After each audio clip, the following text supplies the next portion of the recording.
Entonces miramos ahí y vemos que las tertulias literarias dialógicas, y ahora ya saco uno de los ejemplos que me habéis pedido. Ya sabéis que puede ser tertulias artísticas dialógicas, tertulias matemáticas dialógicas, tertulias pedagógicas dialógicas. Yo voy a poner el ejemplo de las tertulias literarias dialógicas, pero puedo poner ejemplos de todas las demás. Si me lo pedís, me lo vais pidiendo, y si no, pues también iré viendo, ¿no? Por las caras, ¿no? Pues ya veréis que Harvard hace 17 años que adoptó las tertulias literarias dialógicas como programa de formación de su personal, ¿no? Aparte de enseñarlo en la Facultad de Educación, en la Facultad de Medicina, etcétera, etcétera, pero también lo adoptaron como programa de formación de su personal, ¿no? Pero también veréis en las revistas científicas que están publicadas, ¿no?, las características de las tertulias literarias dialógicas. Yo diré algunas de aquí, pero lo que vale no es que lo diga Ramón, o que lo diga no sé quién. Lo que vale es lo que en las revistas científicas, que están validadas, digamos, científicamente, cómo dicen que tienen que ser. Ya sabéis que una de sus características es la dimensión instrumental, cuarto principio del aprendizaje dialógico. Es decir, que hay que dar no lo bueno, hay que dar lo mejor. Por lo tanto, una de las características de las tertulias literarias dialógicas es que sean solo de las mejores creaciones literarias que ha producido la humanidad. Si no, no son tertulias literarias dialógicas. Son otra cosa, círculos de lectura, tertulias literarias. La gente lo puede llamar como quiera, que es libre, ¿no? Pero si lo llama tertulias literarias dialógicas, tiene que ser solo sobre las mejores creaciones literarias de la humanidad. Porque si no se hace eso, y en el País Vasco ese problema lo ha habido, o quizá todavía lo hay, que hay gente que convoca congresos de tertulias literarias dialógicas y es totalmente fraudulento porque no lo hacen eso. Es decir, si no es un engaño a la población, es un engaño a las familias, ¿no? Dices que estás haciendo una cosa que está validada por Harvard, por Cambridge, etcétera, y estás haciendo otra cosa, ¿no? Y estás utilizando, pues en vez de la Odisea, la gramática de Rodari, por ejemplo, Eso no es tertulia literaria, digamos, dialógica. ¿Es una característica así porque lo digo yo? No, porque es lo que está validado científicamente, que responde al nombre de tertulia literaria dialógica. Aprendizaje instrumental. Dar el máximo nivel. También me preguntabais qué quiere decir éxito. Pues éxito es eso, es lo que queremos todos y todas que estamos aquí para nuestros hijos e hijas. Y eso extenderlo a toda la población, ¿no? Y entonces, si les podemos dar más, no les daremos menos. Si les podemos dar lo mejor, no les daremos lo bueno, indudablemente, ¿no? Y además que en este caso no es más caro lo mejor que lo, digamos, que lo bueno, ¿no? Otra de las características de las tertulias literarias dialógicas es el diálogo igualitario que he dicho antes. Si resulta que el moderador o la moderadora se quiere convertir en la estrella de la tertulia, ¿no?, o el moderador y moderadora es el que sabe el verdadero sentido de la tertulia, del libro, pues ya lo hemos fastidiado. Ya no es una tertulia literaria dialógica, aunque sea sobre la Odisea, porque el diálogo tiene que ser igualitario, y vale lo mismo lo que diga un profesor o profesora que lo que diga un niño o una niña de 10 años o un familiar que no, pues que está en situación de analfabetismo. Vale exactamente lo mismo, lo que diga cada una de esas personas, ¿no? Y luego está el principio segundo del aprendizaje dialógico, que es el de inteligencia cultural, ¿no?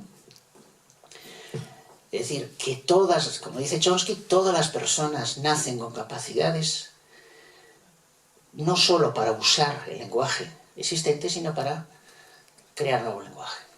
No solo para usar lo que se encuentra en la sociedad, sino para crear nuevas realidades sociales. Por lo tanto, todo el mundo, desde que nace, pues tiene esas posibilidades de llegar a cualquier lado, ¿no?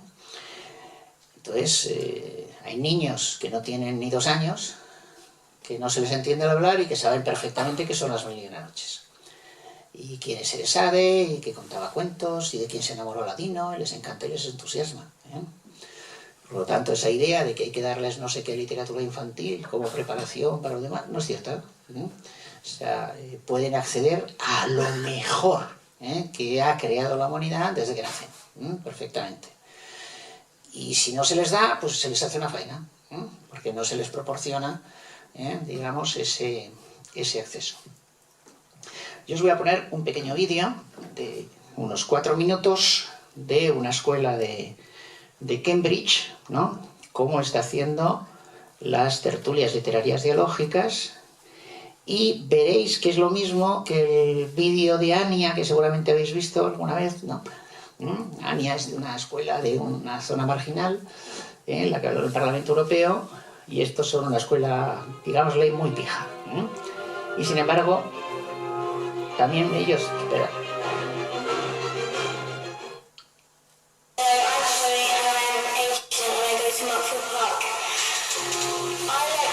Lo siento, pero lo he hecho mal. Lo he abierto 2 veces.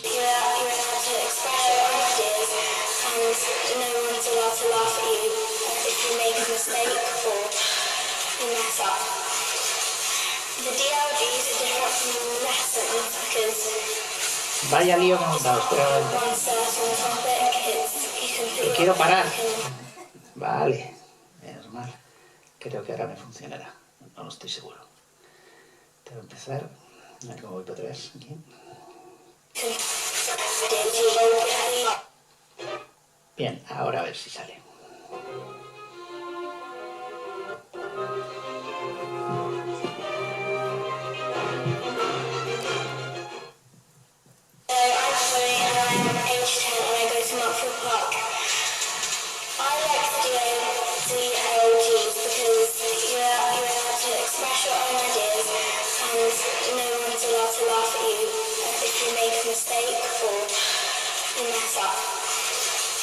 The DLGs are different from lessons because it's not about one certain topic. You can take your own ideas, different ideas, and if they're not related to the thing, the other person's just said. The that I liked the most was Odysseus because he was brave and had a lot of courage. He wasn't afraid to take on Cyclops or the Sirens, and he's quite an adventurous person. I like the Odyssey because it was quite an exciting book. You never knew what was going to come next, and it was quite interesting when you found out. I would recommend the DLG because it's an exciting experience because you get to listen to other people's ideas and what they like to say. If we were doing a DLG and we used to read the book, I would have just read it, and I might have just been completely bored, because what the DLG did, it expanded my perception of what was going on in the story and made me realise it's actually better than I think.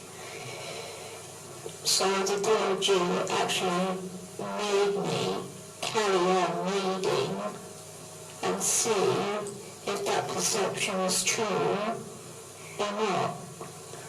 And in the end, most of the perceptions were actually quite true.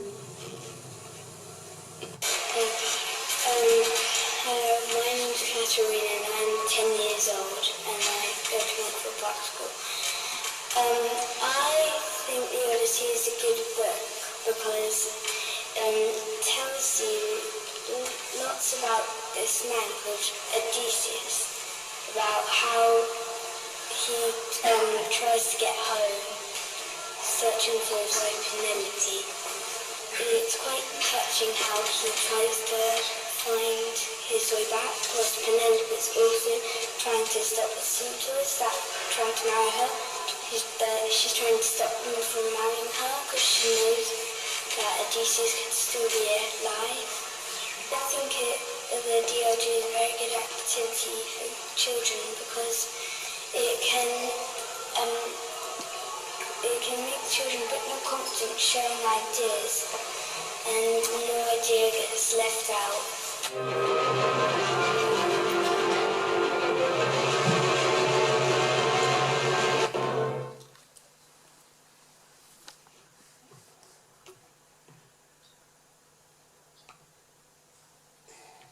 Bueno, ese tipo de... si habéis visto otros vídeos que hay por YouTube, etcétera, por ejemplo ese de Annie en el Parlamento veréis que es en todas partes. Quiero decir que con esa actuación educativa de éxito se logra más éxito en el aprendizaje de la literatura, en la motivación para la literatura, que cualquier otra actuación de todas las que hay en el mundo. Y eso está en las revistas, digamos, científicas correspondientes, que es lo que tiene validez, y no lo que diga yo o lo que diga otra persona, ¿no?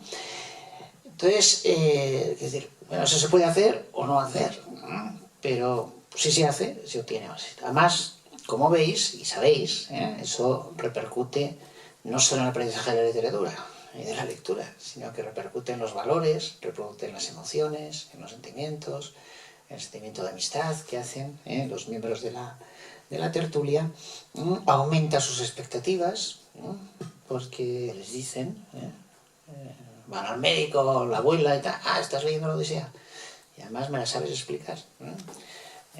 Bueno, ahora diréis, ¿y por qué en el Estado español pues salen la gente a los 18 años, la mayoría sin haber leído pues los mejores libros de literatura que se ha creado, ¿no?, en la historia de la humanidad? Bueno, pues por un fallo, porque no se aplican actuaciones educativas de éxito, ¿no?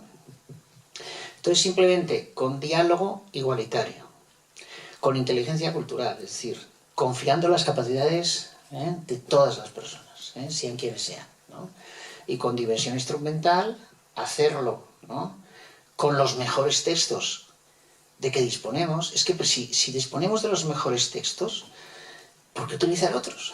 Es que si hay debate me gustaría pues, que alguien me lo lograra explicar, ¿no?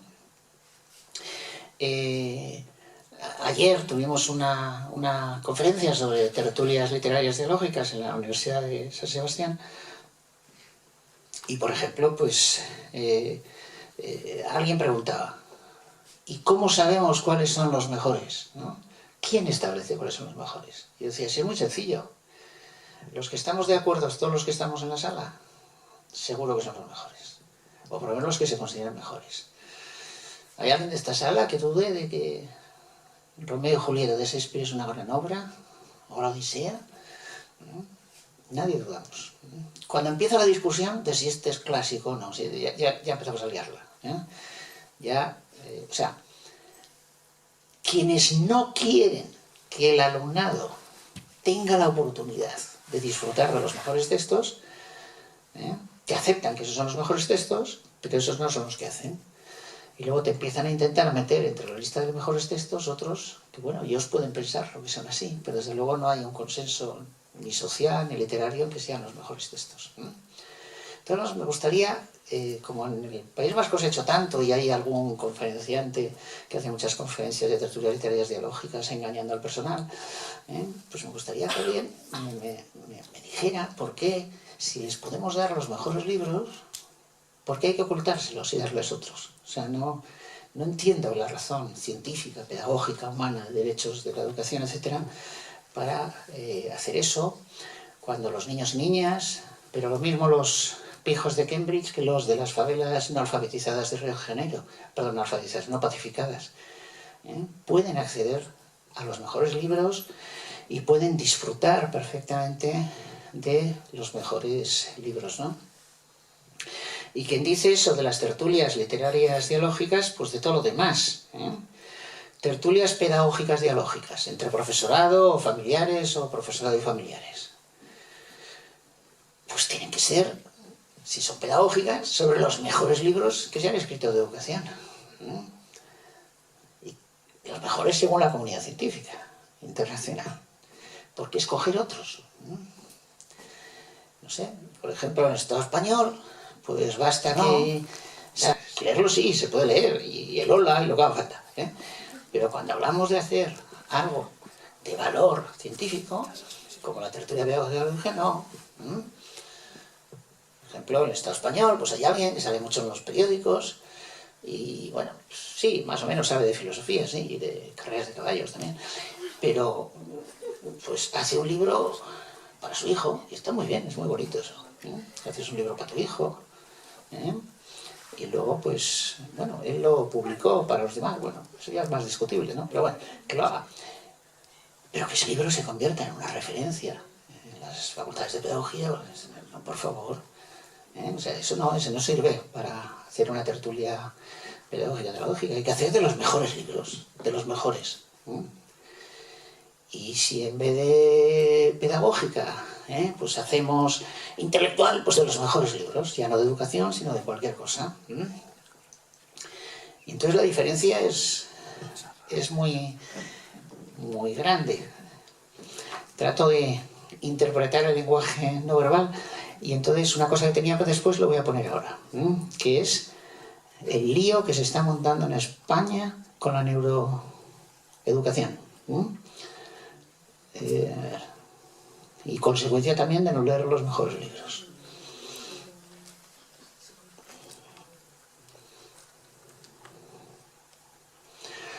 A ver, los dos enfoques dominantes en España sobre neurociencia y educación, el que fue dominante al principio es personas famosas porque salen en la televisión o la prensa y que hacen afirmaciones que no están validadas ni por las evidencias científicas de neurociencia ni por las evidencias científicas de educación, pero salen en la prensa y por lo tanto pues hay incluso alguna que es hija de un expolítico y tiene un programa de televisión y la gente le sigue. Es que es alucinante. O sea, ¿llevaríais a vuestros hijos e hijas a un médico que saque su información de la salud de un programa de televisión? Si la televisión está para otras cosas, ¿no? Tiene que ser de las revistas, digamos, científicas, ¿no? Entonces, gente que no sabe neurociencia y que no sabe educación, pues habla de neurociencia y educación. Y entonces se le sigue en función de si sale en la tele, no sale en la tele, si es famosa, si no sé qué, si es simpática. Bueno, eso es un desastre. Quiero decir, eso es un desastre, es que no se puede, no se puede. Y entonces, como eso ya lo hemos criticado bastante, se está pasando a otro enfoque. Se coge gente de neurociencia que conocen bien la neurociencia y por lo tanto cuando explican cómo funciona el cerebro lo explican bien, pero en vez de hablar de lo que saben, desde neurociencia también hablan de educación, ¿no? Y entonces, como de educación no saben, no leen las revistas científicas de educación, pues hacen en vez de los neuromitos, los pseudomitos, ¿no? Os voy a poner un ejemplo. En neurociencia está muy claro que el estrés es malo para el cerebro. Y entonces lo explican muy bien. Explican cómo el estrés es malo para el cerebro, lo hacen muy bien, a diferencia de los primeros, que no, ni idea. Pero luego explican lo que es el estrés en educación. Y eso no lo sacan de las revistas científicas, lo sacan de la prensa, ¿no? Entonces te acaban diciendo que el estrés son los deberes, o es no sé qué, o si que hay que hacer educación lenta. Bueno, todo eso se lo inventan. Claro, alguien que sea realmente bueno de neurociencia eso no lo hace. Digamos, son generalmente los que sí que saben de neurociencia, pero que no. Bueno, pues eso con tertulias pedagógicas dialógicas o intelectuales dialógicas se resuelve. ¿Qué libro tienes que coger si quieres hacer en una tertulia pedagógica o intelectual dialógica sobre neurociencia? Pues el mejor que haya. El mejor que hay, sin ninguna duda, la Biblia de la neurociencia es este. Entre el que está, entre otros, el premio Nobel de neurociencia, hay varios, pero el crack de la neurociencia, Kandel. Bueno, está en inglés, vale. Pues no todos dominamos inglés, por lo tanto ya no podemos leer el mejor. Entonces leemos uno del que sale en la tele, que no. Es que cuesta, Vamos a ver si Kandel tiene algo en castellano. Tiene. librito así, En busca de la memoria. Un libro fabuloso, además muy ameno, la que va relacionando su investigación científica con el proceso de trauma que tiene de cuando entraron los nazis en su casa y lo que pasó allí, y el recuerdo, etcétera. Va relacionando con la memoria, o sea que es un libro que se lee en la playa perfectamente, ¿no? Bueno, pues ya está, pues vamos a hacer de En busca de la memoria. Y entonces ahí descubriremos que lo que se dice en España de neurociencia y educación pues es falso, y que crea muchos líos, ¿no? Pues ¿por qué vamos a escoger otro libro? O sea, ¿qué es lo que nos lleva a emplear el poco tiempo que tenemos para leer libros en los que no son los mejores? ¿Cuántos libros leemos a lo largo de toda nuestra vida? Pues muy poquitos, para lo que nos gustaría, ¿no? Pues bien, pues vamos a escoger por lo menos los mejores, ¿no? Vamos a escoger los mejores, ¿no? Bueno, pues entonces, si lees este libro, o el otro, el que ya está en castellano, el de En busca de la memoria, ahora no me acuerdo, pero es así, no creo que tenga más de 200, 300 páginas, 300, así. Pero vamos, de manual, o sea, de estos pequeños, no de los grandes. Y entonces ya vemos que uno de los neuromitos y edumitos que se explica es que como que la biología o el cerebro es la base material, biológica, de la que ha de partir la educación, que se edifica sobre eso. Pues no es así, no es así, es mentira. Y podemos verlo en palabras de Kandel. Los genes están al servicio del entorno, responden a las experiencias que nos rodean. O más concretamente, dice, si el lector recuerda algo de este libro, el libro que estás leyendo, será porque el cerebro ha cambiado ligeramente después de leerlo. Solo leyendo un libro, nuestra biología ya ha cambiado, nuestro cerebro ha cambiado. Por lo tanto, no es verdad que el cerebro es la base material sobre la que se edifican entornos, sino que es bidireccional. Y el entorno está cambiando constantemente nuestro cerebro. Pero saquemos consecuencias, Depende cuál sea el libro, cambiará de una forma o cambiará de otra. No es igual. A mí una especialista en lectura, muy conocida en España, en una conferencia hace 2 años y medio, me decía, pues no estoy de acuerdo. Para mí, digo literal, lástima que no se grabara. Para mí, lo importante es que lean. Me es igual que lean la Odisea o que lean el Ola. Bueno, no sabe nada, pues muy especialista en lectura que vaya. Depende cuál sea el libro, pues es diferente. Ay, perdonad. Y luego dice Kandel, aunque se me ha enseñado durante mucho tiempo que los genes del cerebro gobiernan el comportamiento, dominadores absolutos de nuestro destino, nuestro trabajo muestra esto, que en el cerebro, como en la bacteria, los genes también son servidores del ambiente. Están guiados por acontecimientos en el mundo exterior. Creo que es fácil de entender. Creo que es fácil de entender. Ah, no, este sabe mucho de neurociencia. Hay uno que da muchas charlas en educación porque hace un artículo cada semana en el periódico sobre neurociencia y educación. Y todos son barbaridades. O sea, se supone que si va de neurocientífico en educación, sabe mucho, es muy experto. No, por favor, meterlo en la Web of Science que os he enseñado, y si no sale ahí, es que no tiene título. Es como un médico que no tiene título y hace de médico. Es una estafa. Por lo tanto, no es cierto. Y así nos ahorraremos cantidad de errores. Pero fijaros que lo que estoy diciendo no cuesta ni más dinero, ni más esfuerzo, ni es más difícil de entender. El libro de Kandel en busca, este otro que he puesto, no, el de inglés, porque es como una... Pero el de En busca de la memoria es sencillísimo, digamos, de leer. No tiene especial dificultad. Ahora, si hacemos tertulia, estoy variando un poco el orden, Si hacemos tertulia pedagógica dialógica, pues descubriremos lo mismo que en neurociencia en educación. ejemplo, ahora se está haciendo mucha propaganda en el Estado español de este programa de convivencia, el finlandés, Kiva. Bueno, como sabéis, está muy bien, porque plantea la movilización de los pasivos, ¿no? De los que miran para otro lado. Está genial. Bueno, pero si entras en Web of Science, en las bases científicas, descubrirás que el Kiva es un trozo del modelo dialógico de convivencia, su conjunto.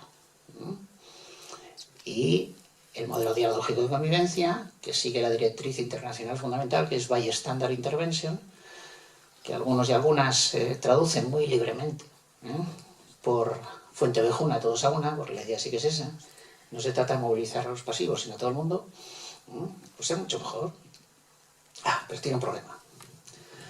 El modelo dialógico de convivencia, como fue investigado por Included, y he dicho que tiene que ponerse en abierto y gratuito, es gratis. El Kiva es un trocito sacado de ahí, pero como es muy caro, cobra millones de euros, pues, no, entonces, quiero eso, ¿no? Quiero más caro. Bueno, bien, que quiera que lo haga, no hay problema, si le gusta pagar por algo peor, eso no pasa nada, digamos, pero bueno, es falta de conocimiento, digamos, de la teoría. Y no porque sea malo, que es bueno, pero no es lo mejor, no es actuación de éxito, ¿no? Entonces, claro, con tertulias pedagógicas dialógicas, con tertulias intelectuales dialógicas, podemos evitar muchísimos errores educativos hoy en el centro educativo, pero también pues podemos preparar a la gente, al alumnado, pero también a nosotros mismos, a las familias, para, digamos, un nivel de aprendizaje, pues un éxito de aprendizaje muchísimo mayor, ¿no? Uno de los errores frecuentes en el Estado español es el tema de los periodos evolutivos, ¿no? Aquello de cada edad una cosa. No, o sea, los niños y niñas ya nacen, y además las conexiones sinápticas se hacen mucho en los primeros meses, y luego las otras se atrofian, ¿no? Bueno, se atrofian no definitivamente, como se pensaba antes, se puede recuperar, ¿no? Pero bueno, y entonces, pues ¿por qué no darles toda la riqueza desde el principio, ¿no? ¿Por qué no darles lo mejor? Y a veces cuando voy a escuelas 03, pues cuando tengo confianza digo, oye, no he visto por las paredes los cuadros de Van Gogh, ¿dónde están? ¿Dónde están? ¿Qué pasa? ¿Que no tienen colores? ¿No les gustan a los niños y niñas? Es decir, parece que se les robe, ¿no? Sobre todo en Europa del Sur, se les robe la cultura a los niños y a las niñas, ¿no? Pues también en Cambridge, no tanto con Harvard, porque en Harvard todo el alumnado en principio hace voluntariado, queda muy mal en Harvard ser alumno de Harvard y no estar haciendo voluntariado en una situación difícil, pero en Cambridge no tanto, pero sí que hay mucho voluntariado. Entonces, de los de ciencias, frecuentemente lo que hacen es, por ejemplo, actividades como estas. Un domingo, o un sábado, o lo que sea, ¿no? Lo que hacen... bueno, no es esto lo que quería sacar, aunque esto también lo hacen, digamos. Bueno, me he equivocado de diapositiva. Lo mismo que aquí, este Festival de las Ideas está dedicado a la Odisea, pues está dedicado, pues, por ejemplo, a la investigación científica. Y entonces vienen estudiantes de Cambridge, de matemáticas, de física, de todo eso, y entonces se organizan en un pabellón, por ejemplo, y cada escuela que está ligada a esa actividad, pues prepara una construcción científica de algún tipo, ¿no? Y luego están conectadas, ¿no? Y se pasan todo el domingo allí, se pasan 8 horas, 10 horas. Pero todos están con sus familias. Claro, están sus familias allí también, ¿no? Y entonces van construyendo, si queréis, un poco tipo proyectos, cada uno el suyo, y luego están todos enganchados, ¿no? Pero les ves ahí con 8 o 10 años y construyendo, hombre, asesorados por un estudiante, ¿no? Pero robótica de esta que se mueve con los ojos, ¿no? Y decir, ¿por qué hay que esperar? O sea, ¿por qué no se lo podemos dar desde los 8 o 10 años todas esas cosas? ¿Por qué hay que esperar a que tengan, digamos, 20, ¿no? Es decir, que podemos realmente... Bueno, Lo explico de otra manera. El sistema educativo, el sentido del sistema educativo universal, lo creó la Revolución Norteamericana. Mal que nos pese a los europeos, ¿no? Solemos decir que fue la francesa, es mentira, pero bueno. ¿Y con qué idea se creó? Se creó solo con una idea. Y es con lo mejor que había creado la humanidad de todos los campos, acercarlo a todos los niños y niñas desde que nacen. Esa fue la idea, ¿no? Luego se ha ido perdiendo, Luego se ha ido perdiendo y parece que es para otras cosas, y así, pues, en fin, así se deteriora también el propio sistema. Si el sistema educativo no da lo mejor que hay, se deteriora. O sea, se deteriora el prestigio del propio profesorado, el prestigio de los centros, etc. Pues ¿por qué no dar lo mejor? ¿Por qué en investigación científica no dar lo mejor? Y desde edades cada vez más tempranas, y por supuesto todo, digamos que gratuito, ¿no? Vale, en el momento que queráis podéis empezar a discrepar, a opinar o lo que sea de ello, si no, tengo para muchas horas, o sea que no os preocupéis, pero en cualquier momento podéis preguntar. Bueno, hecho opinar o lo que sea, en el momento que vea una mano, si yo la veo, corto aunque sea media frase, y me trato de adaptar a lo que planteáis. Bien, esto he hecho referencia antes, he buscado diapositiva y no la encontraba. Esto es Sorcit, esto es también una revolución conectada con PLOS y eso que os he hablado, ¿no? Esto es un currículum unificado de todos los científicos y científicas del mundo, ¿vale? Entonces es como un carnet de identidad, de hecho se llama así, un ID, ¿no? De los científicos y científicas, pero bueno, que dice eso, dice de los pedagogos y pedagogas también. Psicopedagogos y eso no, porque eso no existe en el mundo. O sea, sabéis que la psicopedagogía no existe, digamos. Pero de los psicólogos, de las pedagogas, etcétera, de todo esto, ¿no? Entonces ahí colocas tu currículum y, claro, hay países que ya es obligatorio y hay otros que todavía no. El Estado español todavía no. Portugal sí, por ejemplo. Bueno, entonces, pero algunas universidades nos están obligando. Ya el profesor, la mía obligan, etcétera, ¿no? Entonces, el objetivo es que eso sea totalmente transparente. O sea que si alguien ha visto la información de que un tal Ramón Flecha hace una conferencia, puede entrar ahí y ver a ver quién es este, ¿no? Claro que se puede entrar en YouTube y se puede entrar en Google y se puede entrar, pero claro, ahí no está valorada la información, no es de garantía. Aquí sí, está todo comprobado, etcétera, etcétera, ¿no? Entonces, de momento ahí están nuestros currículums científicos. Pero también la semana pasada se ha firmado otro contrato por el cual ya se conecta a nuestros currículums de impacto social. Lo traduzco.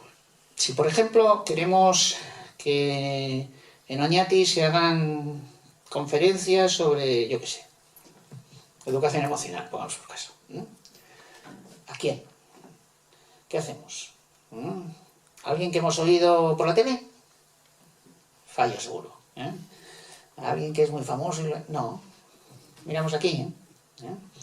De momento ya podemos ver si lo que dice está avalado científicamente o no. Bueno, un tema como la educación emocional y para menores de edad, decir cosas que no estén avaladas es como destrucción emocional, ¿no? Que es lo que más predomina en la educación emocional del Estado español, ¿no? Es un tema muy serio, ¿no? Y pronto tendremos, de algunos ya lo tenemos, pero pronto tendremos cómo lo que dice ese señor y señora ha mejorado o no el estado emocional de los niños y niñas, chicos y chicas en los que se ha aplicado lo que ese señor o señora dice. Esta segunda parte es muy inicial, casi no está, pero por lo menos tenemos la primera parte. Imaginaros eso, bueno, desde mi punto de vista, o sea, la mejora que representa, digamos, para todos los campos sociales, todos los campos del saber, y también para clarificar, ¿no? Pues qué es una buena formación, qué no es una buena formación, porque si no, no tenemos claves y, bueno, pues acabamos, no sé si sabéis que hay un exfutbolista que hace charlas de educación a 7.000 euros y y las encuestas de satisfacción son todas siempre de máximo, ¿eh? Entre 0 y 5 siempre saca 5, 5, 5, 5, 5, ¿no? Bueno, pues así vamos, ¿no? Quiero decir, bueno, pues es otra cosa, ¿no? Bueno, no hace charlas sobre educación, hace de todo. Tiene un 80% que dice lo mismo y el 20% lo adapta, ¿no? Y la gente sale encantada, ¿eh? Ha sido internacional, etcétera. Bueno, sí, está muy bien. Pero claro, eso formación no es, ¿eh? Eso es deformación, digamos, ¿eh? Son cosas distintas, ¿no? Le metéis aquí a ese exfutbolista y claro, lógicamente no sale, ¿no? Entonces, una cosa que tenemos que aprender, es esto. Esto ya sabéis que lo pongo siempre. La otra vez que estuve aquí en otra sala también lo puse. Y soy muy mal profesor porque hay que evaluar por resultados y no logro resultados. O sea, no logro, por mucho que lo explico, no logro el cambio. Eso es fallo mío, claro. No sé cómo decirlo. Hace unos 3-4 años, en 3 sitios distintos del Estado español,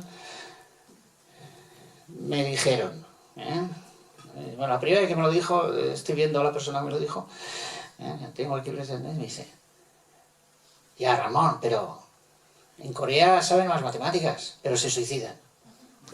Ya, nada más que dicen eso, yo ya sé que ha habido un documental de la televisión, algún artículo periódico que ha dicho eso. Es mentira, pero funciona. Parece que yo estoy en contra de la prensa, ¿no? Estoy súper a favor, O sea, creo que es imprescindible en la democracia la prensa, ¿no? Pero ¿sabemos para qué? No es la transmisión del conocimiento profesional y científico, Ya sabemos los medios que la evaluación es por índices de audiencia, supongo que lo sabéis, ¿no? Si mi programa no tiene audiencia se suprime, y si tiene audiencia pues no se suprime. Entonces es lógico que su sistema de evaluación les lleva a un tipo de prácticas diferentes a las nuestras, ¿no? En nuestro caso, la evaluación, cuando se nos haga, serán los resultados que sacan los chicos y chicas con los que estamos, ¿no? No el índice de audiencia, ¿no? Y cuando la formación del profesorado en España sea realmente formación del profesorado, a quienes la damos se nos evaluará por cómo han mejorado los niños y niñas sus resultados, ¿no? En los que se ha aplicado lo que decimos, y no por si, en fin, es interesante o no lo que decimos, ¿no? Entonces, claro, si te pones nervioso porque en el Estado español sacamos malos resultados en matemáticas y sabemos que los coreanos nos están dando 100.000 vueltas, haces un programa que digas, sí, pero se suicidan. Y claro, a la gente le encanta, ¿no? Dice, claro, ¿veis cómo lo hacemos mejor? Serán menos matemáticas, pero no se suicidan. Entonces, pues claro, ya corre por todas partes, ¿no? Claro, si luego sale un programa, un documental un domingo, que lo ven 2 millones del Estado español, y que nos dice lo que nos dicen los que van 15 días a Finlandia, o uno que pasa por ser experto en el sistema educativo finlandés porque un presidente de gobierno que quería ir allí le dijo, vienes conmigo, ¿no? Y entonces pues ya es el mayor experto, ¿no? Y claro, la gente va 15 días a Finlandia, le pasa una cosa que pasó en aquel programa, y es que tú vas allí y ves 3 cosas, bueno, muchas, pero 3. Una, que tiene muy buenos resultados. Bueno, no tantos, ahora ya se les supera y tenemos, se plantean unos cambios, lo tengo ahí, si me da tiempo la diapositiva pondré, Y uno de ellos es que las escuelas funcionen más como comunidad de aprendizaje, pero bueno, luego lo veremos, si da tiempo. Ven que tiene muy buenos resultados. 2, que las familias valoran la educación. 3, que el profesorado tiene mucho prestigio. Entonces, como sabéis, quienes sois de estadística, esos son correlaciones, ¿vale? Entonces, en el Estado español nos hemos acostumbrado a interpretar las estadísticas educativas confundiendo las correlaciones con relaciones causales, estableciendo cuál de las 3 causa las otras. Eso es un error muy típico de estadística, que los profes de estadística solemos hacer bromas con los alumnos cuando empiezan, ¿no? De las tonterías que genera eso, pero el que interpreta PISA en España y más sale en la prensa, y hasta hace poco más le consultaban los gobiernos, es un señor que que bueno, hizo matemáticas hasta los 14 años, luego cogió bachillerato de letras, hizo filosofía, seguramente sabe mucho de filosofía, y eso es muy bueno, pero claro, lo malo es que habla de estadística, ¿no? Y entonces no sabe distinguir correlaciones de relaciones causales, ¿no? Y entonces pues se ha extendido. Entonces van allí y dicen lo mismo que dijo ese programa de televisión, ¿eh? Dicen, tienen buenos resultados porque las familias valoran la educación y porque el profesorado tiene mucho prestigio. Por lo tanto, lo que tenemos que hacer para tener mejores resultados es que las familias valoren la educación y el profesorado tenga prestigio. Y así tendremos buenos resultados. Si en lugar de ir 15 días a Finlandia, desde casa, que es más barato, entras en la Web of Science y lees las investigaciones científicas sobre el sistema educativo finlandés, lo que encuentras es que antes del 85 tenían malos resultados. Bueno, comparado con ahora. Las familias no valoraban la educación. El profesorado no tenía prestigio. ¿Qué hicieron? ¿Se plantearon que las familias valoren la educación y que el profesorado tenga prestigio para lograr mejores resultados? No, eso es una barbaridad. La visión es, vamos a mejorar los resultados y si mejoramos los resultados, las familias valorarán la educación y el profesorado cogerá prestigio. ¿Se entiende o no? Eso es lo que hicieron. ¿Y cómo podemos mejorar los resultados? Muy fácil. Haciendo que lo que se aplique en las escuelas se tenga que justificar por parte del profesorado desde las evidencias científicas internacionales y haciendo que en toda la formación del profesorado esté prohibido dar formación de cosas que no estén validadas por las evidencias científicas internacionales. Y a partir del 89 empiezan a mejorar los resultados, las familias empiezan a valorar la educación y el profesorado coge prestigio. ¿Me explico o no? Hay gente que dice, claro, como en Finlandia todo el mundo quiere ser profesor y entonces la nota de corte es muy alta para entrar a ser profesor o profesora, no porque ganen más, sino por el prestigio, ¿no? Lo que tenemos que hacer aquí en las facultades de educación es no dejar entrar más que a los que tengan notas. Pero qué barbaridad. Tú lo que tienes que hacer es prestigiar la educación para que la gente pueda ir. Luego si quieres seleccionar a los mejores. Pero ahora ¿cómo vas a hacer eso? Con el prestigio que en estos momentos tenemos. Son cosas muy elementales que consultando las bases científicas las tienes, pero como te bases en la prensa, en la televisión, pues lo tienes claro. Si miráis por las ventanas de las facultades de medicina aquí, no veréis que les están enseñando las enfermedades o los tratamientos con recortes de prensa, con documentales de televisión, sino solo con la bibliografía científica de Harvard o de la de Helsinki, veréis que es lo mismo que aquí en la de medicina. Si miráis por las fenestras, por las ventanas, de aquí, de educación o de sociología, que soy yo, etcétera, etcétera, veréis muy escasa bibliografía científica, habitualmente oculta. Mirad cuántos artículos hay en las bibliografías de la Cambridge Journal of Education o del Harvard, y lleno de, pues eso, de clases que se hacen en base a un documental de televisión, a una prensa, etcétera, etcétera. Eso no puede funcionar. Es que no puede funcionar. Es que ningún profesional que se precie saca la información sobre su profesión de estas cosas. Hay un conferenciante que sí es catedrático de educación, está español, que siempre saca 5 también, o el máximo. Y es que cuenta muchos chistes, y de verdad que es un tío muy divertido, te lo pasas muy bien. Qué fuerte, ¿no? Que valoremos una formación por si nos hemos divertido o no.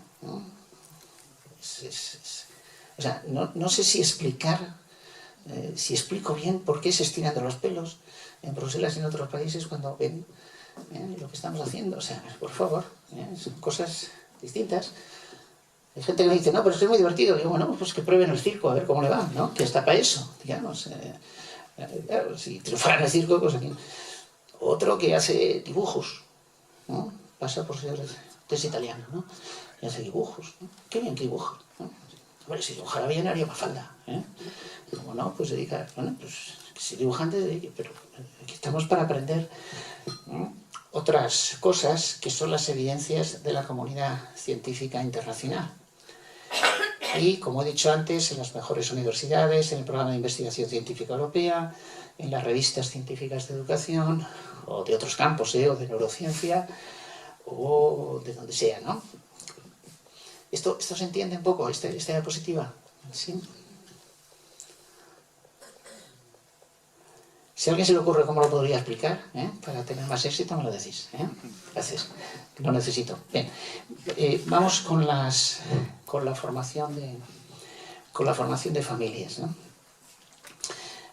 A ver, tipos de participación de familiares. Estos son los 5 tipos de participación de familiares establecidas en la investigación científica. Entonces, en la primera, los familiares informan de lo que se ha hecho y lo que se va a hacer. En la segunda, además, participan en las consultas que se les hacen.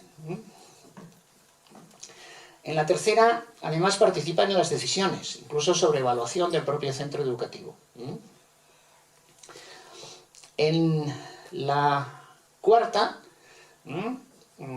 perdón, me he equivocado, en la decisiva participan en decisiones, pero en las que más participan en decisiones evaluativas es en la cuarta, la evaluativa. Y finalmente está la educativa, en la cual participan también en los propios procesos de aprendizaje de sus hijos o hijas, o sobrinos o nietas. Ya veis que siempre hablo de familiares, nunca hablo de padres y madres, porque hay muchos familiares. A veces dicen, es que el padre y la madre están trabajando y no pueden venir a esta hora. Bueno, a lo mejor puede venir una abuela, un hermano, o una tía, ¿no? O sea, es de cara a los familiares, ¿no? Entonces, el éxito educativo, en todo, en valores, en aprendizajes, en emociones, está vinculado a cuanto más avanzamos en la forma de participación. Es decir, los países que tienen mucha participación, buenos resultados, hay mucha participación, digamos, educativa de las familias, ¿no? Vale. Hay un error que está haciendo mucho daño la educación en el Estado español, y es un error que afirma 2 cosas. Primera afirmación. Los resultados educativos, aquí se refieren básicamente a los que se miden, lengua, mates, etcétera, ¿no? A los que se miden de esas maneras, ¿no? Con pruebas de diagnóstico, dicen, dependen del nivel socioeconómico, la diversidad étnica y aquí voy, el tercero, y el bagaje académico que tengan el padre y sobre todo la madre. O sea, lo que se dice es que si el padre o la madre tienen titulación, pues entonces sus hijos e hijas tienen éxito, ¿vale? Esa es la primera afirmación. La segunda afirmación es que eso lo demuestran las estadísticas internacionales, por ejemplo PISA. Bien, las 2 afirmaciones son falsas, voy a tratar de un poquito de... Bueno, primero voy al final y luego explico el por qué se produce este error. En realidad, el éxito educativo de los niños y niñas no depende, por ejemplo, voy al tercero, de la titulación del padre o la madre, sino depende de la participación educativa de las familias. Es decir, si tú tienes título universitario, pero no te implicas en el proceso de aprendizaje de tu hijo, pues no mejora tu hijo. Si tú eres analfabeto y te implicas en el proceso de aprendizaje y tienes una participación tú también educativa, entonces sí que logras el éxito del niño o la niña. ¿Me explico hasta aquí o no? Fijaros que hay una cosa curiosa. Aquí no tenemos datos, pero en Estados Unidos sí, ya veis que lo hacen estadísticas de todo, y es que, porque sí hay una correlación, que en general, ¿no?, sin tener en cuenta este factor de participación educativa, porque no se sabe ahí, el éxito académico de los hijos e hijas va subiendo con la titulación académica de padre y madre. Hasta que llega al máster. Cuando los padres y madres, además de grado, tienen máster, todavía sube más. Pero al pasar de máster a doctorado baja. Es decir, tienen peor resultados los hijos e hijas de gente que tiene el doctorado. Pero eso no es una relación causal, es una correlación. Lo digo porque ha habido gente aquí que dice, pues no hago el doctorado. Que no. Luego lo explicaré. No vale como disculpa para no hacerlo. Luego explicaré por qué.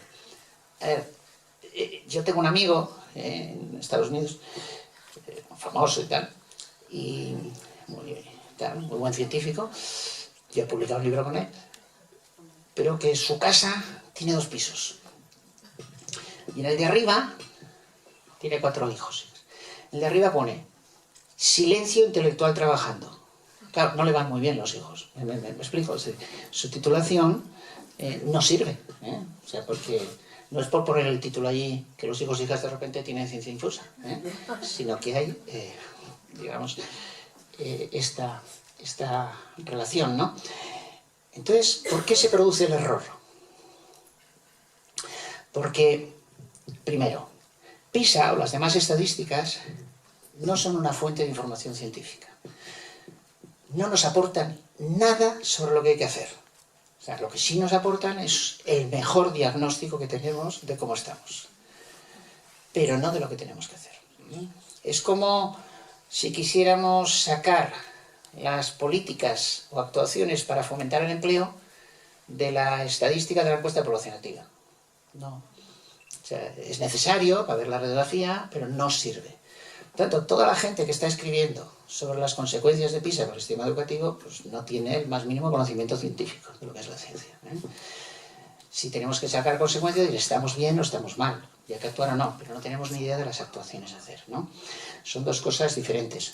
Y eso es lógico porque en la comunidad científica trabajamos con muestras, cuando es cuantitativo, muy pequeñas, muy baratas comparado con PISA, ¿no?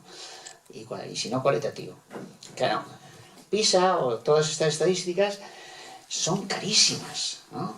Y entonces lo que pueden preguntar, pues es muy poco.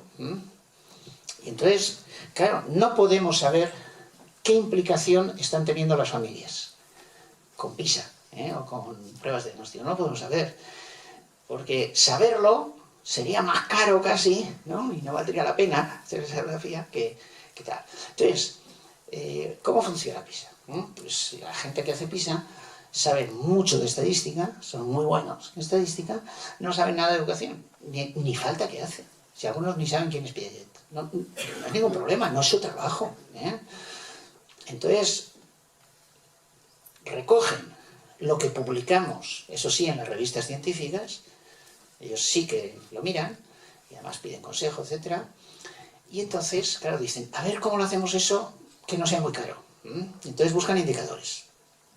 Entonces, ¿cómo podemos saber si estos familiares están participando o no? Están teniendo actividades culturales, están con los niños y niñas. Entonces, buscan indicadores que puedan resultar, bueno, barato no resulta nada, pero lo más barato posible. Entonces, ven, por ejemplo, a ver si tienen muchos libros en casa. Si tienen muchos libros en casa, será porque tienen una participación intelectual en casa. Ellos leerán con los hijos, etcétera, etcétera, ¿no? Bueno, está bien ese indicador, pero has de saber que es un indicador, y ya está, ¿no? Y otro indicador es la titulación. Si la madre tiene título universitario, se supone que se dedica a ayudarle, etcétera, etcétera, ¿vale? Y eso es lo que hace PISA. Se establece correlaciones entre esos indicadores y los resultados educativos. ¿Me explico o no? ¿Vale? Pero no dice que si tienes título universitario tú estás ayudando al hijo y le va a ir bien. ¿Me explico o no? Sí. Y no dice que si eres una persona analfabeta no le estás ayudando, porque no lo puede decir. Claro, uno de los muchos empeoramientos de la educación que está haciendo esta mala interpretación, esta confusión entre titulación y tal, es la falta de expectativas, ¿no? Pues si este niño, claro, sus padres, no, tal, no sé qué, por favor, no tiene nada que ver, ¿no? Pero también la comodidad de muchos, como ya tengo título universitario, que no hace falta que haga nada, que lo hagan los profes, yo no me dedico, ¿no? Y tengo 500 libros en casa, pero no leo nunca ninguno, ¿no? Y no lo leo con mis hijos e hijas, no les cuento el cuento de las millones de noches a la noche, porque como ya tengo el título, ya está. Y claro, eso es de una ignorancia, no sé qué título tendrá, pero tiene que saber que, antes lo comentábamos, hay países donde cuando matriculas al niño ya te ponen en la hoja que tienes que decir qué voluntariado vas a hacer. No pueden entender que un padre o madre no hagan voluntariado en su escuela. O te preguntan también qué actividades vas a tener, con los culturales con los niños y las niñas, etcétera, etcétera. Es decir, que el título no sirve para nada. Es decir, el que tengamos un título nosotros o nosotras. Lo que sirve es lo que hagamos. No pensáis que me alegra, porque qué pena que no sea verdad. Porque entonces, ¿no? Sacamos los indicadores, compramos 500 libros, que hoy en día son baratos, para cada familia y ya tenemos asegurado el sistema, el éxito educativo. O sea que sería mejor que fuera una relación causal, pero mira, no lo es. ¿Qué le vamos a hacer? Entonces lo que tenemos que hacer es implicarnos en la formación de nuestros hijos e hijas y abrir los centros educativos a la formación de padres y madres, de abuelas, de nietos, de primas, y hacerlo también a nivel de pueblo, a nivel de ciudad, etcétera, etcétera. ¿Estoy diciendo que la formación de padres y madres mejora los resultados? Ni hablar. No es verdad. Lo que estoy diciendo es que la formación científica de padres y madres y otros familiares mejora los resultados. Si participan en la formación, pero es con formadores que están vendiendo vacunas que empeoran la enfermedad, pues esa participación de familiares en la formación empeora los resultados. O sea, no depende de que vayas a la charla o no. Depende de lo que se diga en esa charla. Y si eso está validado científicamente o no está validado científicamente. Si no está validado, cuanta más participación haya, peores resultados se tienen. Porque va a haber más gente que va a aplicar lo que empeora los resultados, en vez de lo que mejora los resultados. Como ya tratasteis con Esther Olivé, que es una gran especialista en muchos temas de estos, pues no pongo muchos ejemplos de eso, pero por menos alguno. En la educación emocional en el Estado español ha sido muy típico, pues obligar a los niños y niñas a tocarse. Explicarles lo que explican todos los que no saben de neurociencia, que un hemisferio sirve para una cosa, otro hemisferio para otra, que hasta ahora hemos tratado uno, para otro, luego vuelve a tocarse. Bueno, pues cuanta más gente haga eso, pues más destrucción emocional se provoca en los niños y las niñas. Yo hago una columna cada 3 semanas en el periódico Escuela, que tiene 27.000 centros suscritos en el Estado español, pero vamos, no en todas las autonomías. Y el próximo que va a salir es un niño de 3 años. 3 años que le dice a su mamá: me voy a dar un beso en la boca con Lucía tal día. Y le dice a mamá: ¿y por qué? Dice: porque me lo pide. Y le dice: ¿pero tú tienes ganas? Dice: no. ¿Y por qué se lo vas a dar? Es que no sé si decir qué día era, no, porque lo liaremos lo del día, pero dice: porque ese día se lo tengo que dar. Bueno, ¿y por qué? ¿Tú tienes ganas? No. Pues dile que no. Entonces va donde la Lucía, al día siguiente, 3 años estamos hablando. Y entonces dice, no te voy a dar un beso a la boca. Dice, ¿por qué? Dice, porque no tengo ganas. Y la Lucía dice, yo tampoco. Se siente liberada. Entonces coge la maestra y le dice al niño, oye, sal aquí al medio de la clase, explica cómo te has sentido. Lo explica y varios niños y niñas, pues yo lo mismo, yo lo mismo, yo lo mismo. Pero claro, hay esa tendencia, ¿no? Vamos a educar en emociones, vamos a hacer globitos de colores, ¿cuántas emociones son? Vamos, no sé qué. Pues cuanto más formación desea, más se destruye emocionalmente a más niños y niñas, ¿no? Entonces, claro, ¿formación de familiares? Sí, en evidencias científicas internacionales. Si es en otra cosa, pues peor, empeoramos los resultados, ¿no?, de estos, digamos, familiares. El otro día me preguntan es igual dónde, pero bueno, en otra ciudad, lejos de aquí, ¿no? Me dicen, ¿estáis contentos que una comunidad de aprendizaje ha salido como uno de los 50 más innovadores del mundo? Y digo, mira, sinceramente, pues no he mirado el estudio. O sea, no es un estudio científico. Quiero decir, me parece bien, pero vamos, es una cosa que... Y hoy en día hay como una carrera, ¿no?, por conseguir, en fin, también creo que he hecho un post ayer sobre eso y he puesto pues eso, ¿no?, en Facebook, pues, la carrera que hay para conseguir la etiqueta de no sé qué, estar en el ranking de no sé qué periódico, pues tal, y claro, eso es nefasto, eso es nefasto. Y además creo que lo pongo allí. Hay gente que se va de visita 3 meses a Harvard o 15 días a Finlandia, ve una cosa que le gusta, la trae, la pone en su colegio y dice, sigo modelo Harvard. Por favor. Por favor. Y lo pongo, y lo dije en una conferencia, ¿no?, de española de colegios religiosos. Dije, mira, eso es como si tienes un SEA 600, se me ha notado la edad, la mayoría no sabéis lo que es.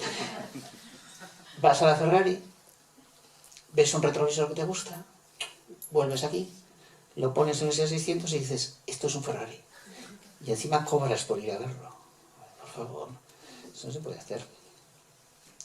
Ya sabéis que Harvard no se basa en las inteligencias múltiples, supongo, ¿no? Si no entrar en Harvard y ver que no. Ah, yo me baso en las inteligencias múltiples, ¿lo baso en los de los Harvard? Por favor, no. Es una cosita, en fin, está bien, pero ya está. No hacemos nada.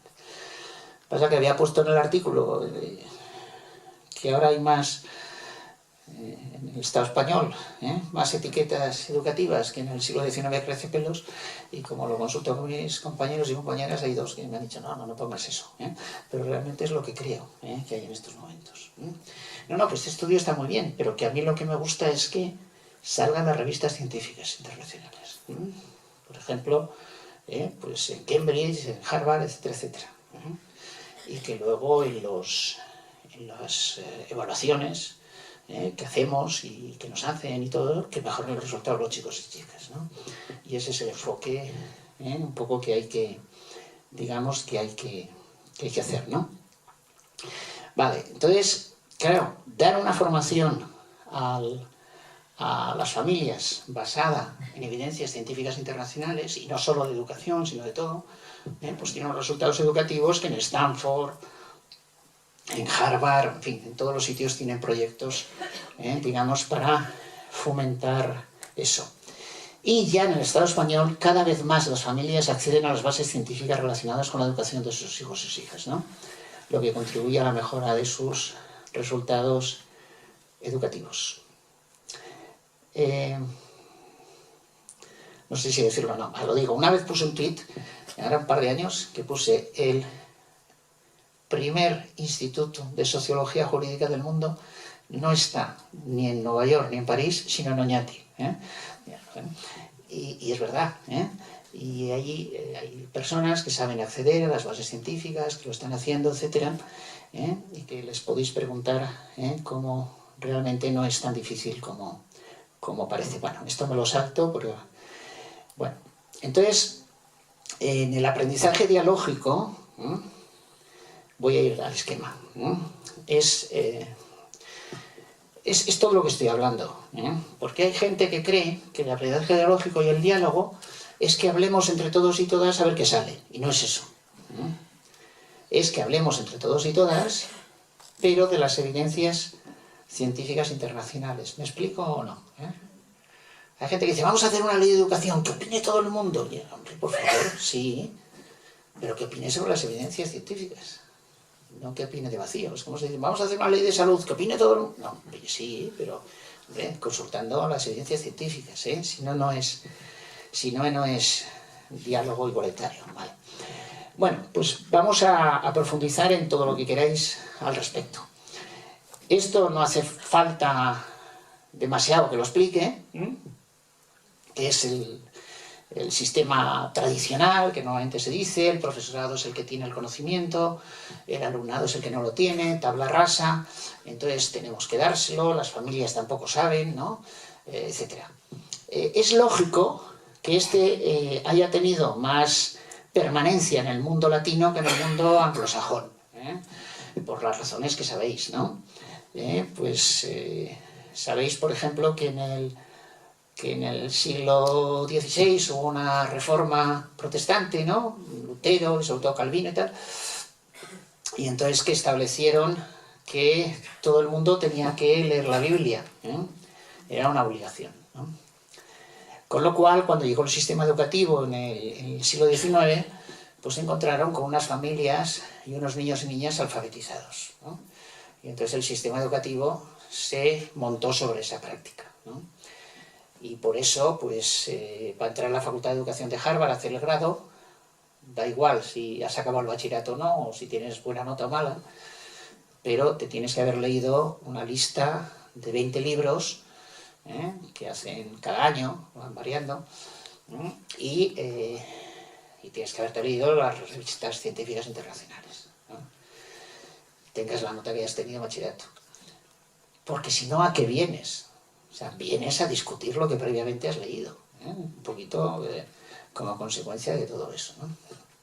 Entonces sabéis que en el caso de Europa del Sur, ¿no? Es donde quedó el catolicismo, y entonces sabéis de sobra que estaba prohibido leer la Biblia e incluso estaba prohibido traducirla, ¿no?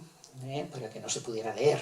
Entonces necesitábamos unos intérpretes, unos que sí sabían la lengua en la que estaba escrita la Biblia, que eran los que nos explicaban, ¿no? Algo que nosotros no podíamos leer, ¿no? Y entonces cuando llega el sistema educativo, Europa del Sur, siglo XIX, en sentido universal, se encuentra con unas familias analfabetas, con una gente analfabeta, y analfabeta no solo que no sabe leer, sino que no le gusta leer, que no lee libros, ¿no? Y entonces les tenemos que explicar lo que ponen los libros, ¿no?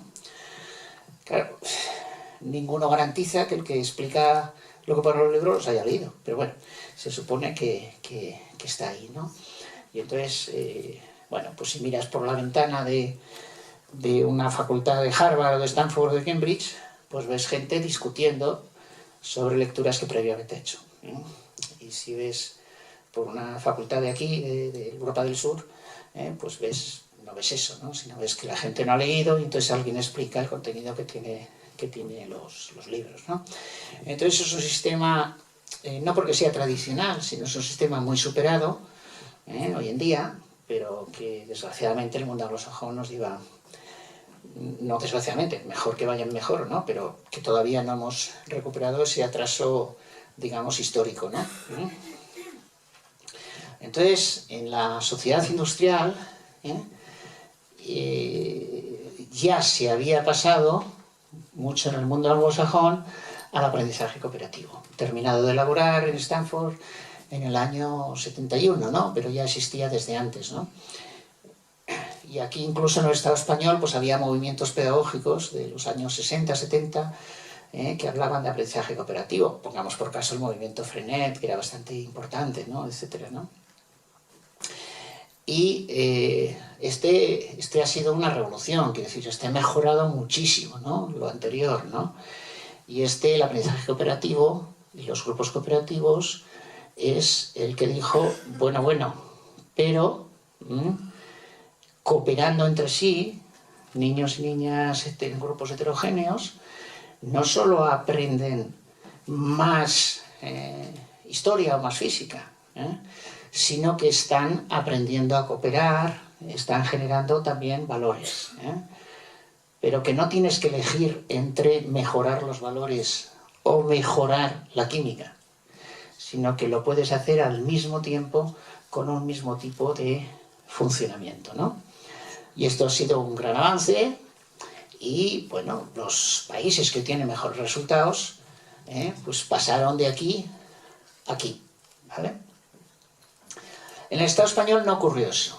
En el Estado español, pues alguien que no sabía mucho inglés, pues conoció en un congreso, tal Bossuet, siempre había sido despreciado por la comunidad científica, etcétera, etcétera, y había tenido un cierto éxito social en 1962, cuando hizo este concepto de aprendizaje significativo.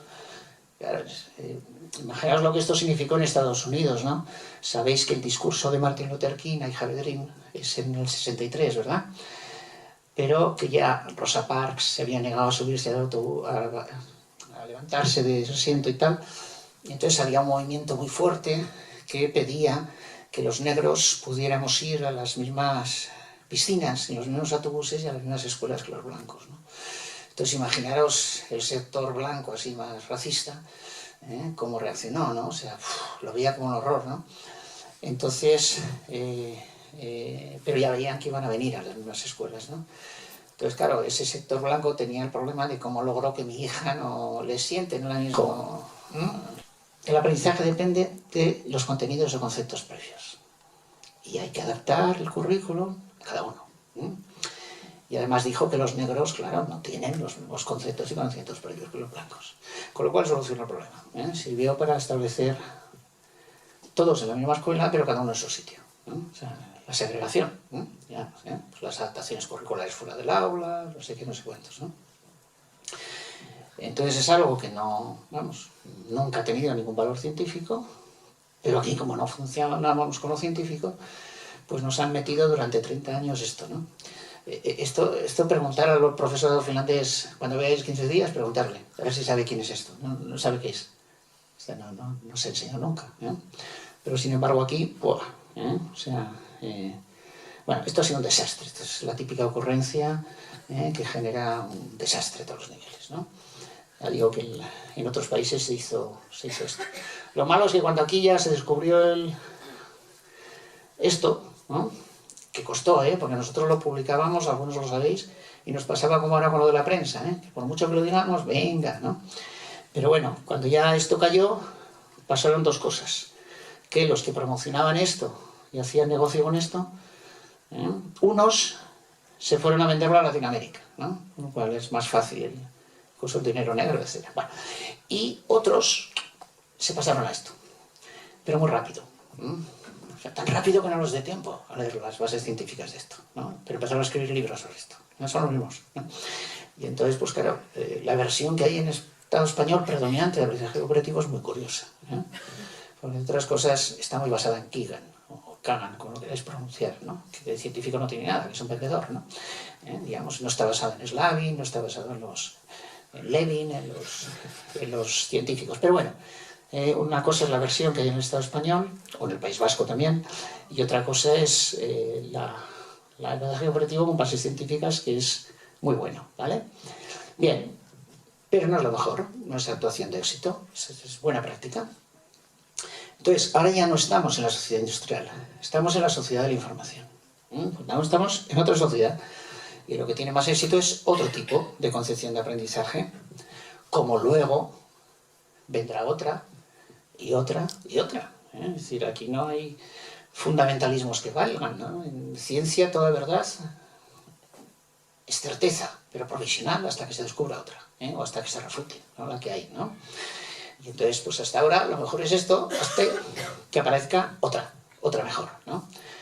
Entonces, ¿qué sabemos hoy ya, la sociedad de información? ¿Qué es lo que por fin todo el mundo dice? Que el aprendizaje de los chicos y chicas no depende de la relación profesorado y alumnado, solo, sino depende de su relación con todas las personas con quien interactúa.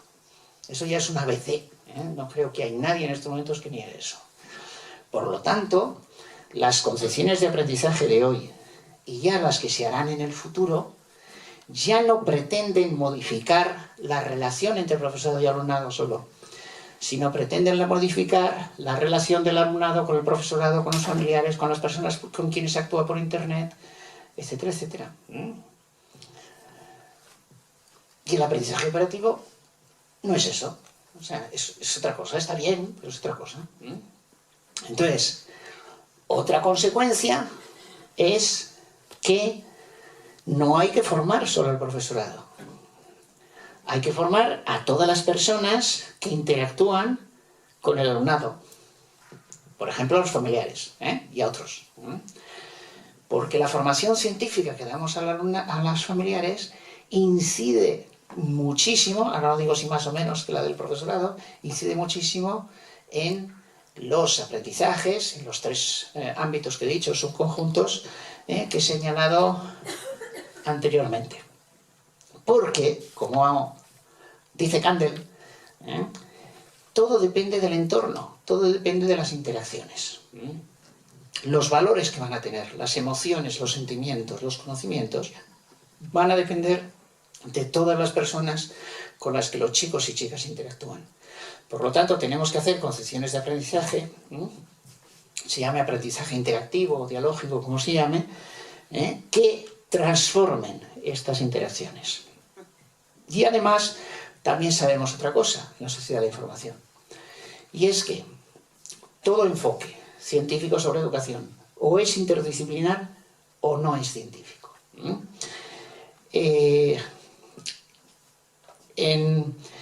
En el Estado español, casi todos los grupos de investigación sobre educación,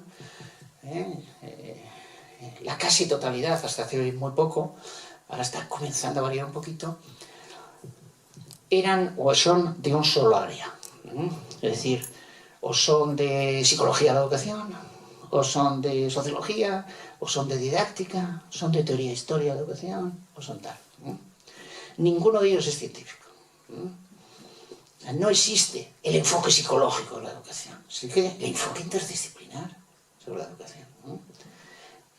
Y eso supone que los equipos de investigación tienen que ser interdisciplinares. En el caso nuestro, del CREA, pues somos de 14 áreas de conocimiento distintas. Pues desde eso, desde pedagogía, neurociencia, filosofía, matemáticas, todo. O sea, hay que trabajar conjuntamente. Eso en el Estado español no se hace debido a la estructura feudal de las universidades, ¿no? Los equipos de investigación son catedrático y sus sumisos, ¿no? Entonces, claro, si es de otro área, no pasan por ti, por tus tribunales, ¿no? Pero bueno, eso por suerte ya se está comenzando a romper, ¿no? Entonces, tienen que ser enfoques interdisciplinares, ¿no? Y por esa razón, el aprendizaje dialógico da todavía mejores resultados que el cooperativo, pero el cooperativo también da buenos, digamos, o sea que en ese sentido es una buena práctica. Y los grupos interactivos dan mucho mejores resultados que los grupos cooperativos. ¿Se entiende la idea o no? ¿Vale? ¿Eso quiere decir que hago mal si hago grupos cooperativos? No, haz, ¿no? Eso sí, con bases científicas, no lo que sea un poco difundido por aquí. Y si, además, puede que haya momentos en que pueda hacer grupos interactivos y momentos en que no. Pues entonces, cuando no pueda, hago grupos cooperativos, ¿vale? Si no pasa nada, si no pasa en absoluto nada. Como si leo el Olar en una peluquería, no pasa nada. Simplemente no lo llamo tertulia pedagógica, literaria dialógica, ¿no? Pues hago grupos cooperativos que además están muy bien. O sea, está muy bien y da, digamos, buenos resultados. Entonces, ¿queda clara la diferencia entre cooperativos e interactivos? Vale, gracias a los que me decís que sí. Y entre dialógico y cooperativo, ¿no? ¿Queda ahí claro o no? De todas formas, Claro, me lo decían antes también, y es verdad, ¿no? Es decir, las concepciones científicas actuales no han desarrollado todavía toda la tecnología, ¿no? Lo digo en otras palabras. El aprendizaje cooperativo, como es muy antiguo, pues ya ha desarrollado muchísimos materiales. Digo, y entonces es como más fácil hacerlo, digamos. Hay quien te dice incluso de qué número tienen que ser los grupos. Eso no es científico, los que dicen eso. Pero bueno, es como aplicar mecánicamente algo y ya funciona, ¿no? Entonces ahí sí que tenemos un dilema, ¿no? Es decir, podemos hacer ahora aprendizaje operativo y luego cuando el aprendizaje dialógico esté mucho más desarrollado, hacer dialógico. Entonces siempre iremos con 20 años de retraso, ¿me explico? Porque cuando esto esté muy desarrollado es porque habrá habido otro, ¿no? Entonces eso es lo que tenemos un poco que ver como, digamos, cómo lo asumimos, ¿no? Y los 7 principios que se ha nombrado antes el director, de los cuales ya he hablado de algunos, ¿no? Pues son la forma, las 7 orientaciones para construir, digamos, el aprendizaje dialógico. Pero aquí hay que implicar a todo el mundo. No es solo porque los familiares vengan a grupos interactivos, o hagan tertulias literarias dialógicas, o pedagógicas dialógicas, o matemáticas dialógicas, ¿no? Sino porque el objetivo es transformar los domicilios también. Es decir, realmente transformar las prácticas culturales que hacen los chicos y chicas en sus domicilios, las prácticas que hacen por internet, etcétera, etcétera. O sea, introducir el criterio de calidad en todas las interacciones que los chicos y chicas tienen, ¿no? Los valores que vayan a tener los niños y niñas, las emociones, van a depender mucho más de con quiénes se relacionan, como visteis con Esther Olivet, que de lo que vayamos a decirles nosotros y nosotras, ¿no? Por lo tanto, tenemos que modificar un poco toda esa relación.